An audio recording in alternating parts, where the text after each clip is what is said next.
তোমার কেমন লাগতেছে? হ্যাঁ, মজা না? খাও, তাড়াতাড়ি খাও। আজকে আমি এসেছি বাবার বাড়িতে কিছুক্ষণ সময়ের জন্য। আমার মায়ের শুনছে, সকালবেলায় মাত্র বলা হয়েছে যে আমি আজকে আসবো। আমার মায়ের আয়োজন করছে যে চিতই পিঠা, আর হলাম এই যে ব্রয়লার মুরগির মাংস, আর হলাম এই যে সেমাই। এগুলো আজকে আয়োজন করছে আমাদের জন্য। আজকে আমরা এসেছি, আমি, আপনার ভাই, আমার মেয়ে আর ভাগ্নে।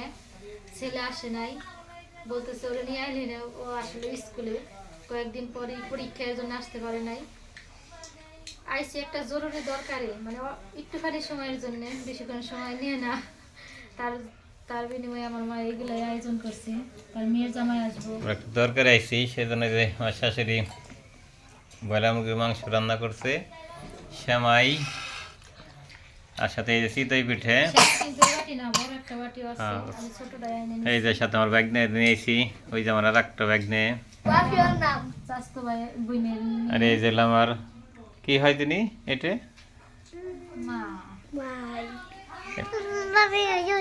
আচ্ছা, এটা হলো আমার মেয়ে, এটা আমার ব্যাগ নে, এটা আমার আর একটা ব্যাগ নে। শ্বশুর বাড়ি আইছি, আমার শাশুড়ি মায়ের চিতই পিঠে, আর হলো এই যে মুরগির মাংস। বিসমিল্লাহ, দুপুর হয়ে গেছে আস্তে আস্তে আমাদের। অনেক মজা হয়েছে, জালটা একটু বেশি হয়েছে। ব্রয়লার মুরগি তো জাল না হইলে ভালো। তুমি খাও, রোজান সাথে কাজে হেল্প করা লাগে। এতগুলো আমরা খাইতে পারো, কতগুলো রাঁধছেন মাত্র আমার শ্বশুর শাশুড়ি দুইজন বাড়িতে। দেখেন কতবার এক কড়াই ধরে রান্না করছে।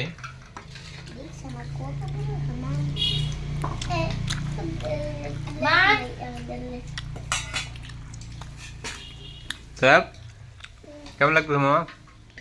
মজা না? আরফিন, তোমার কেমন লাগতেছে? মজা নেই?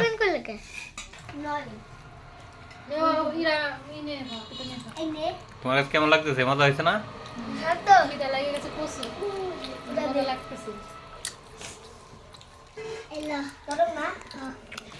গরম গরম চিতই পিঠা একটু ভালো লাগে।